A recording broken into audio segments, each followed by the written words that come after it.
Viewers welcome back on programme. सो भी UP के हवाले नाल गलबात करन जा रहे हैं कि यूपी के गुंडा मुख्य मंत्री आदित्यनाथ योगी वालों अयोध्या मंदिर का एक बार फिर शिलान्यास किया गया। इस मौके उसने कहा कि अयोध्या मंदिर भारत का राष्ट्र मंदिर है ਅਤੇ ਇਹ ਭਾਰਤੀ एकता का प्रतीक है। सो इस तो बड़ा मजाक होर की हो सकता है। सो इस बारे आप गलबात करन जा रहे हैं और नाल ही गुरबाणी विचारां दी सामने तुहानूं पाई जाएगी। सो असीं चाहांगे कि तुसीं इसी तरह बने रहना, देखण सुनने एंड लिखण लई तुहाडा सब दा बहुत बहुत शुक्रिया जी। डॉक्टर साहब की कहना चाहोगे?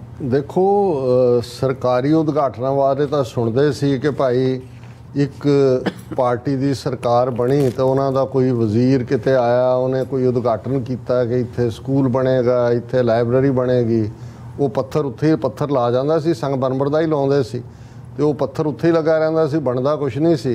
तो फिर कुछ देर बाद जदों कोई नवीं हुकूमत बनती सी तो वो भी उत्थे ही पत्थर लाउण आउंदे सी। पहला चुक दिंदे सी, नवां लिया के ला दिंदे सी हुंदे सी, तो लोग कहंदे सी जी ये तां पत्थर ही लगदे ने, इत्थे बनता कुछ नहीं। पर यह मजहब या धर्म जिहदे नाल फेथ जुड़िया हुंदा है, ईमान जुड़िया हुंदा है, जिन्हों ये खुद ही आस्था कहते हैं, वो जुड़ी हुंदी है। उहदे नाल तुसीं इस किस्म का क्रूअल मजाक कर रहे हो। पहला मजाक तो यही सी कि भी एक मजहब का 500 साल पुराना मजहबी थां तोड़ के तुसीं कहो जी रामचंद्र इत्थे जम्मे सी। कोई तुहाडे कोल सबूत नहीं, कोई तुहाडा हिस्टोरीयन एग्री नहीं करता।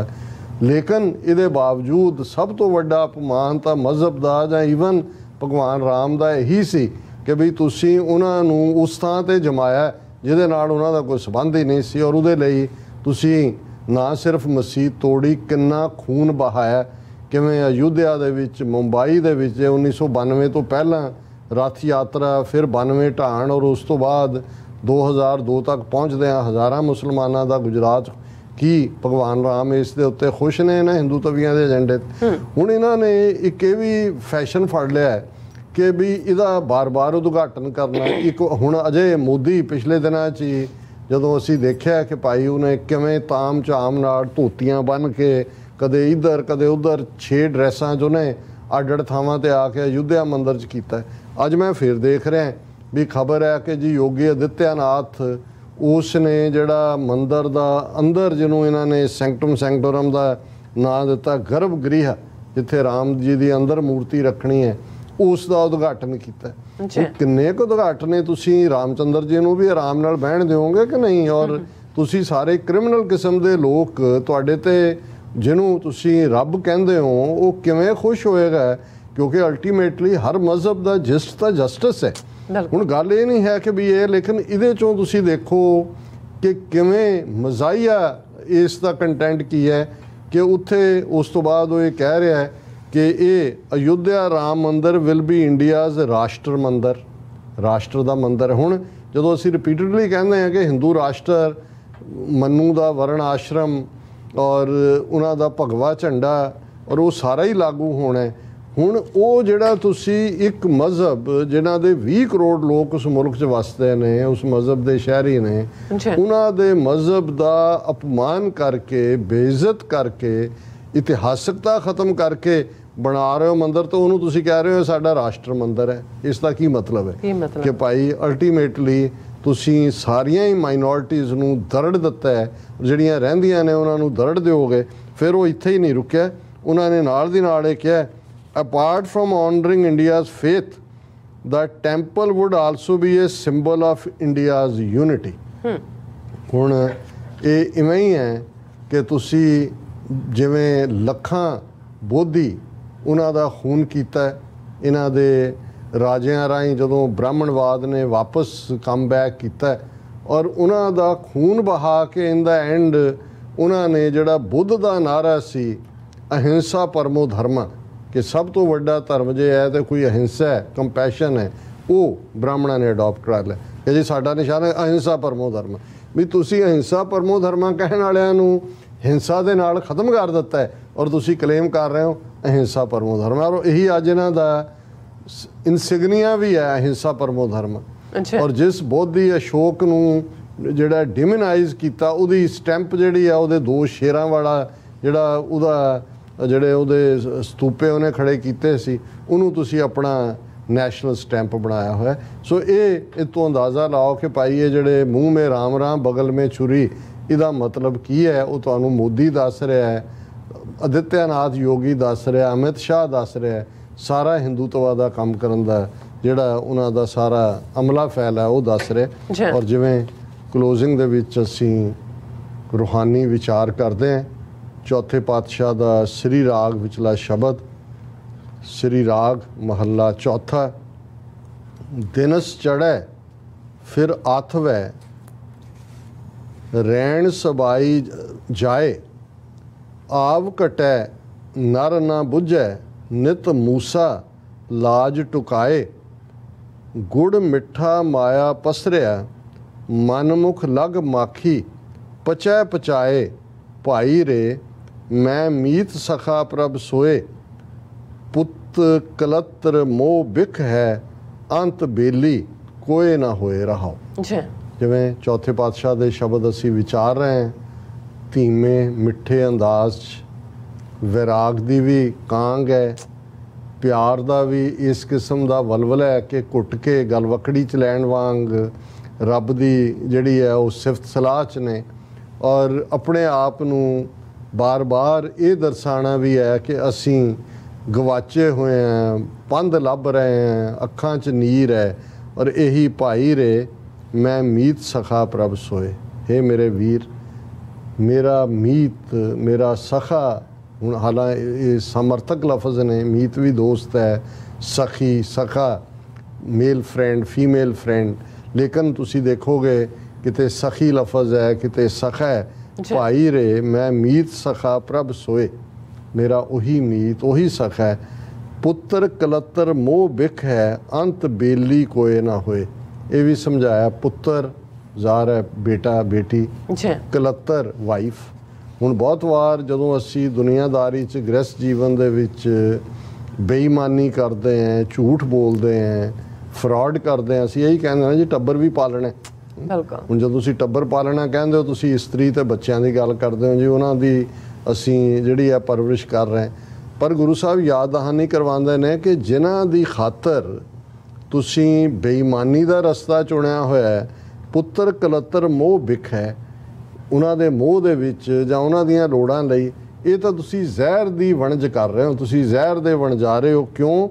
ਅੰਤ ਬੇਲੀ ਕੋਏ ਨਾ ਹੋਏ। ਜਦੋਂ ਤੁਹਾਡਾ ਹਿਸਾਬ ਲਿਆ ਜਾਣਾ ਹੈ, ਤੁਹਾਡੇ ਹਿਸਾਬ 'ਚ ਪੁੱਤਰ ਪੁੱਤਰੀ ਵਾਈਫ ਉਹਨੇ ਜਿਹੜਾ ਉਹ ਜਵਾਬਦੇਹ ਨਹੀਂ ਹੋਣਾ, ਕਿਉਂਕਿ ਜ਼ਿੰਮੇਵਾਰੀ ਤਾਂ ਤੁਹਾਡੀ ਹੈ ਕਿ ਤੁਸੀਂ ਉਹਨਾਂ ਦੀ ਪਰਵਰਿਸ਼ ਕਰਨੀ ਹੈ। ਜੇ ਤੁਸੀਂ ਇਮਾਨਦਾਰੀ ਨਾਲ ਨਹੀਂ ਕਰਦੇ, ਬੇਈਮਾਨੀ ਨਾਲ ਕਰਦੇ ਹੋ, ਉਹ ਜਵਾਬਦੇਹ ਨਹੀਂ ਨੇ। ਔਰ ਇਨਸਾਨੀ ਜ਼ਿੰਦਗੀ ਕਿਵੇਂ ਜਾ ਰਹੀ ਹੈ, ਦਿਨਸ ਚੜ੍ਹੈ ਫਿਰ ਆਥਣੇ, ਕਿ ਸੂਰਜ ਦੇ ਚੜ੍ਹਾਅ ਨਾਲ ਦਿਨ ਚੜ੍ਹਦਾ, ਆਥਣੇ ਅਸੀਂ ਪੰਜਾਬੀ 'ਚ ਅਜੇ ਵੀ ਮਾਲਵਾ ਬੈਲਟ 'ਚ ਖਾਸ ਤੌਰ 'ਤੇ ਸ਼ਾਮ ਨੂੰ, ਕਿ ਮੈਂ ਆਥਣ ਵੇਲੇ ਆਊਂਗਾ, ਜਦੋਂ ਸੂਰਜ ਡੁੱਬ ਰਿਹਾ ਹੁੰਦਾ ਉਸ ਟਾਈਮ ਨੂੰ ਆਥਣ ਕਹਿੰਦੇ ਨੇ। ਰਹਿਣ ਸਬਾਈ ਜਾਏ, ਕਿ ਦਿਨ ਵੀ ਬੀਤ ਰਹੇ ਨੇ, ਸਵੇਰੇ ਹੋਈ ਸ਼ਾਮ ਹੋਈ।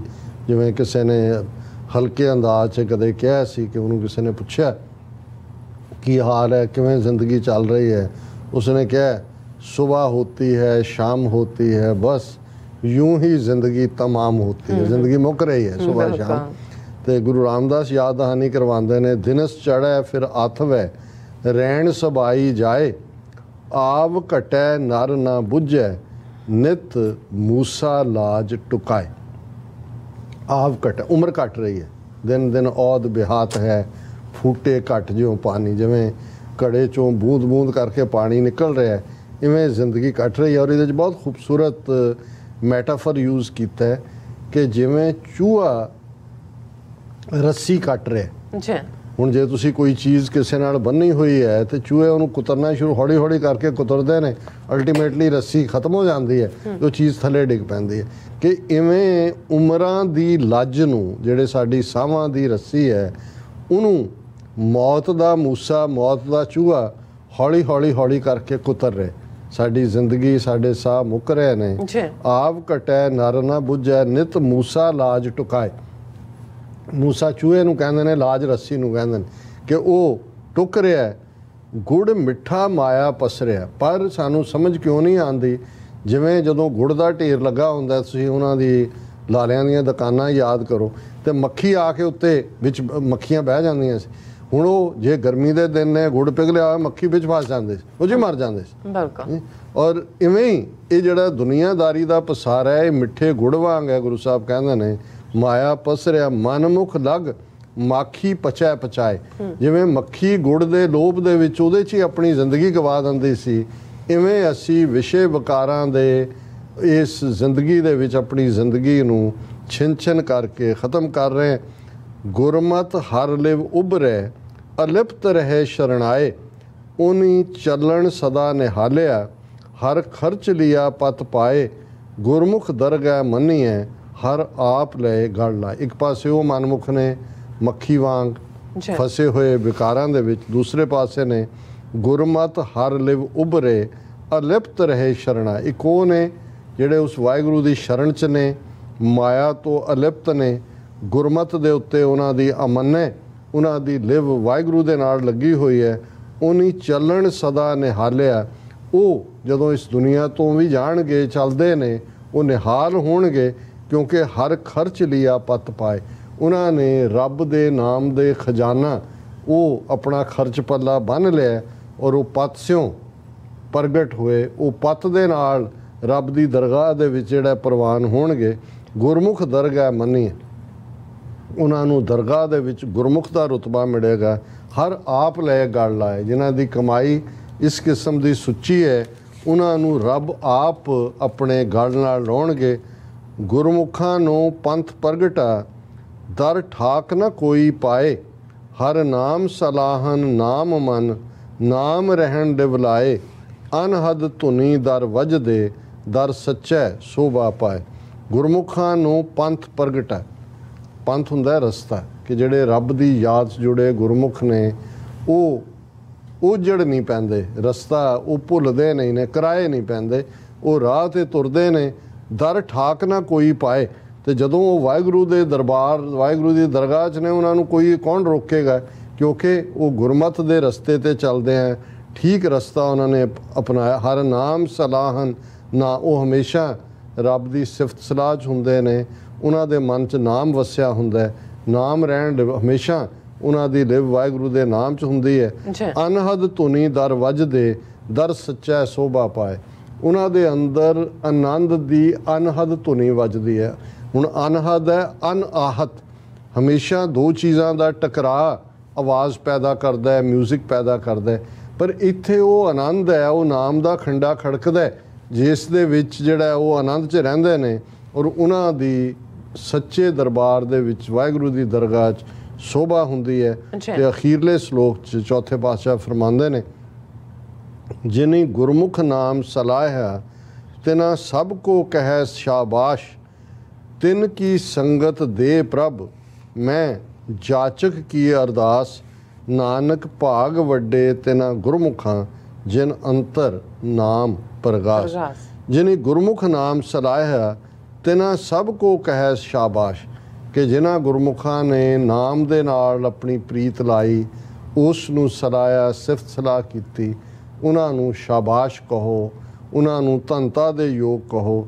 ਤਿਨ ਕੀ ਸੰਗਤ ਦੇ ਪ੍ਰਭ ਮੈਂ ਜਾਚਕ ਕੀ ਮੈਂ ਇੱਕ ਜਾਚਕ ਬਣ ਕੇ, ਇੱਕ ਜਗਿਆਸੂ ਬਣ ਕੇ, ਇੱਕ ਭਿਖਾਰੀ ਬਣ ਕੇ, ਇੱਕ ਫਕੀਰ ਬਣ ਕੇ ਇਹ ਮੰਗਦਾ ਕਿ ਹੇ ਵਾਹਿਗੁਰੂ ਮੈਨੂੰ ਉਹਨਾਂ ਦੀ ਸੰਗਤ ਦੇ, ਉਹਨਾਂ ਦਾ ਸਾਥ ਦੇ ਜਿਹਨੇ ਗੁਰਮੁਖ ਨਾਮ ਸਲਾਹਿਆ, ਜਿਨ੍ਹਾਂ ਰੱਬ ਦੇ ਗੁਰੂ ਦੇ ਪਿਆਰਿਆਂ ਨੇ ਨਾਮ ਦੀ ਕਮਾਈ ਕੀਤੀ ਹੈ। ਨਾਨਕ ਭਾਗ ਵੱਡੇ ਤਿਨਾਂ ਗੁਰਮੁਖਾਂ ਜਿਨ ਅੰਤਰ ਨਾਮ ਪ੍ਰਗਾਸ। ਕਿ ਉਹਨਾਂ ਗੁਰਮੁਖਾਂ ਦੇ ਵੱਡੇ ਭਾਗ ਨੇ, ਚੌਥੇ ਨਾਨਕ ਫਰਮਾਉਂਦੇ ਨੇ, ਜਿਨ੍ਹਾਂ ਦੇ ਅੰਦਰ ਨਾਮ ਦੀ ਰੌਸ਼ਨੀ ਹੈ, ਨਾਮ ਦਾ ਨੂਰ ਹੈ। ਔਰ ਇਹਨਾਂ ਪ੍ਰਥਾਈ ਗੁਰੂ ਨੇ ਫਰਮਾਇਆ, ਜਿਨੀ ਨਾਮ ਤੇ ਆਇਆ ਗਏ ਮਸ਼ੱਕਤ ਘਾਲ। ਨਾਨਕ ਤੇ ਮੁਖ ਉਜਲੇ ਕੀਤੀ ਛੁੱਟੀ ਨਾਲ। ਕਿ ਭਾਈ ਜਿਨ੍ਹਾਂ ਨੇ ਨਾਮ ਦੀ ਕਮਾਈ ਕੀਤੀ, ਅਸਲ ਮਸ਼ੱਕਤ ਇਹ ਹੈ, ਔਰ ਉਹ ਉਹਨਾਂ ਦੀ ਬਦੌਲਤ ਨਾਨਕ ਤੇ ਮੁਖ ਉਜਲੇ, ਉਹਨਾਂ ਦੇ ਮੂੰਹ ਤਾਂ ਉਜਲ ਨੇ ਰੱਬ ਦੇ ਦਰਬਾਰ 'ਚ, ਕੀਤੀ ਛੁੱਟੀ ਨਾਲ। ਉਹਨਾਂ ਦੀ ਬਦੌਲਤ, ਉਹਨਾਂ ਦੀ ਸੰਗਤ ਕਿੰਨੇ ਹੋਰ ਨੇ ਜਿਨ੍ਹਾਂ ਦਾ ਛੁਟਕਾਰਾ ਹੋਏਗਾ ਇਹ ਅੱਜ ਦਾ ਵਿਚਾਰ। ਜੀ ਡਾਕਟਰ ਸਾਹਿਬ, ਤੁਹਾਡਾ ਬਹੁਤ ਬਹੁਤ ਸ਼ੁਕਰੀਆ। ਤੁਸੀਂ ਅੱਜ ਦੇ ਅਹਿਮ ਇਸ਼ੂ ਤੇ ਅੱਜ ਦਾ ਵਿਚਾਰ ਸਾਡੇ ਦਰਸ਼ਕਾਂ ਨਾਲ ਸਾਂਝਾ ਕੀਤਾ। ਸੋ ਅਸਾਂ ਆਪਣੇ ਵਿਊਅਰਸ ਕੋਲ ਨੇ ਇਜਾਜ਼ਤ। ਵਿਊਅਰਸ, ਸਾਡੇ ਪ੍ਰੋਗਰਾਮ ਦਾ ਸਮਾਂ ਇੱਥੇ ਸਮਾਪਤ ਹੁੰਦਾ। ਤੁਸੀਂ ਆਪਣੀ ਰਾਏ ਤੇ ਸੁਝਾਅ ਸਾਨੂੰ ਭੇਜਣਾ ਭੁੱਲਣਾ। ਸਾਡੇ ਇਸ ਪਤੇ ਤੇ sos@tv ਤੇ ਅਸੀਂ ਆਪਣਾ ਪ੍ਰੋਗਰਾਮ ਲੈ ਕੇ ਫਿਰ ਦੁਬਾਰਾ ਤੁਹਾਡੇ ਸਨਮੁਖ ਹੋਵਾਂਗੇ। ਤਦ ਤੱਕ ਲਈ ਮੈਨੂੰ ਤੇ ਆਪਣਾ ਸੁਣਾ ਗਿਆ ਦੋ। ਦੇਖਦੇ ਰਹੋ TV 4। ਬੁਲਾ ਦਿਓ ਫਤਿਹ। ਵਾਹਿਗੁਰੂ ਜੀ ਕਾ ਖਾਲਸਾ, ਵਾਹਿਗੁਰੂ ਜੀ ਕੀ ਫਤਿਹ। ਰੱਬ ਰਾਖਾ।